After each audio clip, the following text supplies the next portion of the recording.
Sir जाति जनगणना का, उसको लेकर भी खामियां निकाली जा रही हैं कि ओबीसी के लिए अलग से कॉलम क्यों नहीं है। बड़ा रोना धोना मचा हुआ है कांग्रेस समेत पूरे विपक्ष में। देखिए, पहले तो इनको ये उम्मीद ही नहीं थी कि जनगणना के साथ जातीय जनगणना भी करा लेगी मोदी सरकार, क्योंकि इसको तो ये बड़ा मुद्दा बनाए हुए थे। कई राज्यों में हमने देखा था, दो लोकसभा चुनाव में भी ये मुद्दा प्रमुखता के साथ इन्होंने देश के सामने पेश किया था और ये कहा था कि ये तो, और ये भी उठाया था कि देखिए साहब, जो केंद्र में जितने नौकरशाही में अफसर लगे हुए हैं अलग अलग मंत्रालय में, सचिव कैबिनेट सचिवालय में, उसमें जो ओबीसी हैं, अति पिछड़े हैं, दलित हैं, आदिवासी हैं, वो कितने प्रतिशत अधिकारी हैं, मोदी जी बताएं। तो फिर जब इनको बताया गया कि इस समय जो केंद्रीय सचिवालय में या अलग अलग मंत्रालयों में सेक्रेटरी लेवल के अधिकारी हैं, वो 1991 से 1993 बैच के हैं, और इनको हिंदी में बताया गया कि उस समय आप ही की सरकार थी, आप ही के प्रधानमंत्री थे पीवी नरसिम्हा राव। उस समय नरेंद्र मोदी प्रधानमंत्री नहीं थे, अटल बिहारी वाजपेयी भी तब तक प्रधानमंत्री नहीं बने थे। तो उसके बाद इनकी आत्मा थोड़ा शांत हुई और इन्होंने वो कहना बंद किया। अब ये जातीय जनगणना किस रूप में हो रही है, क्या उसके तमाम प्रश्न वगैरह तय किए गए हैं, क्या पैरामीटर्स तय किए गए हैं, होने तो दो। जब वो हो करके आ जाए तब आलोचना कर लीजिएगा। अभी वो पता नहीं कहां से आपने फॉर्म लाए हैं, आप उसमें तमाम तरह की खामियां निकालनी शुरू कर दी। और ये सब क्यों हो रहा है?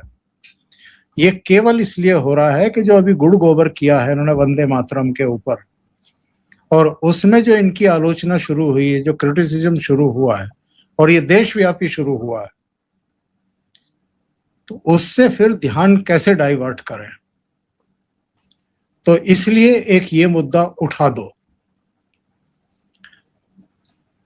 तो ठीक है, अगर आपको इस तरह के मुद्दे उठाने हैं तो आप उठाइए, लेकिन इससे आपको लाभ क्या मिलने वाला है?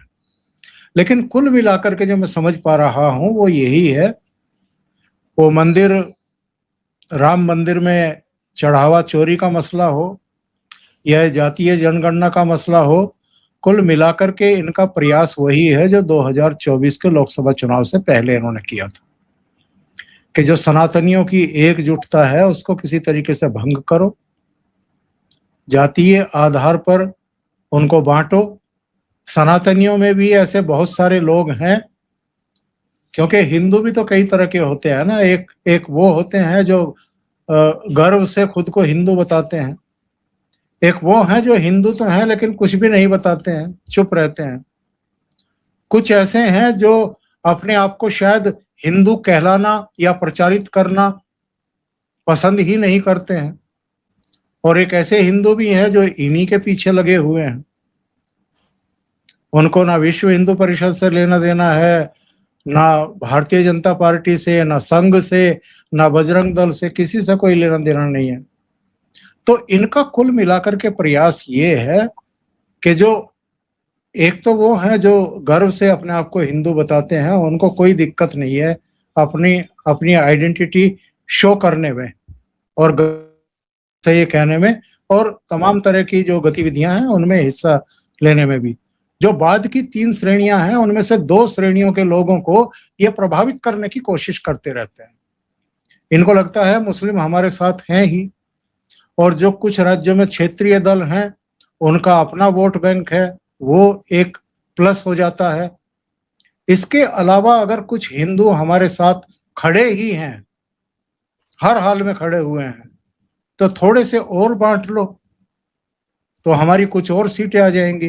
देखिए, सत्ता का ख्वाब तो अभी ये नहीं देख रहे हैं, ये अवसर की तलाश में है। और अवसर किस तरह का अंजू जी? जैसा 2004 में दिल्ली के भागों छींका टूट गया था, वरना कितना अंतर था। अटल जी के नेतृत्व में बीजेपी को 138 सीटें मिली थी और सोनिया गांधी के नेतृत्व में कांग्रेस को 145 सीटें मिली थी। 7 ही सीटों का तो अंतर था। 7 सीटों के अंतर की वजह से भारतीय जनता पार्टी सरकार बना नहीं पाई और कांग्रेस ने कहीं का ईंट कहीं का रोड़ा, भानुमति ने कुनबा जोड़ा, सरकार बना ली। उसमें वामपंथी भी, सपा भी, बसपा भी, नेशनल कॉन्फ्रेंस भी, दक्षिण की भी पार्टियां, पूर्वोत्तर की भी कुछ पार्टियां, वो सब मिलाकर के इन्होंने बना ली थी। सर कांग्रेस पार्टी तो इसी तरीके से राजनीति करती आई है ना। खुद इन्होंने 100, एक बार 45, दूसरी बार 140 आई थी और उसके बाद 240 पर बीजेपी को कहा जा रहा था कि अरे ये तो माइनॉरिटी में है, इनके पास तो सीटें ही नहीं, इनको तो बहुमत नहीं मिला। अपने गिरेबा में झांक कर कभी कांग्रेस ने नहीं देखा कि 2-2 बार यूपीए की जो सरकार बनी उसमें इनकी अपनी औकात कितनी थी। लेकिन सर जिस तरह से सीधे सामने आकर अमित शाह ने कहा है कि मुस्लिम लीग बन चुकी है कांग्रेस पार्टी और ये एकदम से देश विरोधी पार्टी बन गई है और हम पब्लिक डोमेन में लेकर जाएंगे, आपको लगता है कि फंस गए हैं वो इस मामले में बुरी तरह से और बचने के लिए छटपटा रहे हैं, इसलिए दाएं बाएं शाएं के मुद्दे तलाश रहे हैं, यही लग रहा है आपको? देखिए, ये हमारा मानना है कि वो फंस गए हैं, लेकिन मुझे ऐसा लगता है कि वो जिनको मैसेज देना चाहते हैं उन्हीं को मैसेज दे रहे हैं। वो जो मुस्लिम वोटर हैं उनको मैसेज दे रहे हैं कि देखो हम तुम्हारे लिए कहां तक जा सकते हैं। ये बात ठीक है कि 1937 में जब 4 अंतरे छोड़े गए थे तब भले ही गुरु रविंद्रनाथ टैगोर को ढाल बना करके ये फैसला लिया हो कार्यकारिणी ने, लेकिन हकीकत तो यही थी ना कि मुस्लिम हमसे ना छिटक जाए। और जिन्ना के नेतृत्व में मुस्लिम लीग ने उस समय जम करके विरोध किया था। जिस लेटर का मैं जिक्र कर रहा हूं वो संभवतः अक्टूबर 1938 का है, जो जिन्ना ने नेहरू को लिखा था। वो तो कह रहे थे कि ये 2 भी नहीं चाहिए हमें, तो इसको भी ड्रॉप करिए आप। तो कांग्रेस का बस चले तो मुस्लिम वोटों के लिए वो ये 2 पैरे भी छोड़ देगी, मैं बता रहा हूं आपको गारंटी के साथ। तो जो अमित शाह कह रहे हैं कि ये मुस्लिम लीग का रूप ले चुकी है, एक मुस्लिम लीग वहां चली गई, एक मुस्लिम लीग यहां आ गई है। और एक तथ्य और मैं दर्शकों के सामने रख दूं, देखिए जिन्होंने पाकिस्तान मांगा था ना धर्म के आधार पर कि मुस्लिम अब हिंदुओं के साथ नहीं रह सकते, और अभी आसिम मुनीर ने भी एक प्रवासी पाकिस्तानियों के सम्मेलन में एक बात कही थी कि हमारा खान पान अलग, हमारी रवायतें अलग, हमारे तीज त्योहार अलग, हमारी जबान अलग। एक कॉम्प्लेक्स है ना इनके दिमाग में कि हम तो हर तरीके से सुपर हैं हिंदुओं से और काफिरों से।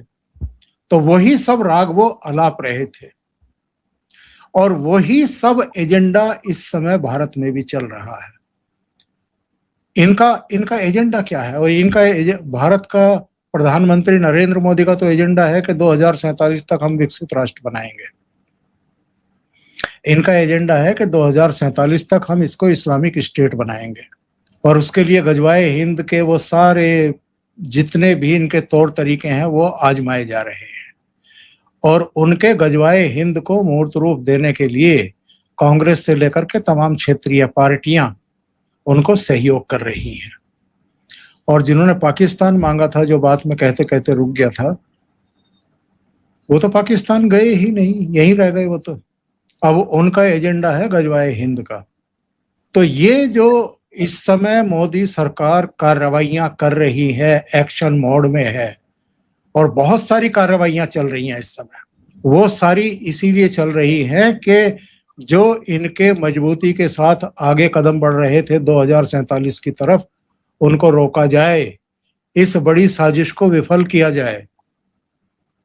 अभी तो ये 14 राज्यों में एक पूरा शहजाद भट्टी का मॉड्यूल ध्वस्त किया है ना अमित शाह की पूरी टीम ने, जिसमें 253 लोग गिरफ्तार किए गए हैं, जखीरा बरामद हुआ है पूरा। ये साजिशें लगातार चलेंगी और जितनी साजिशें हो रही हैं इन पर ये सारी पार्टियां चुप करके बैठी रहती हैं। तो ये क्या है?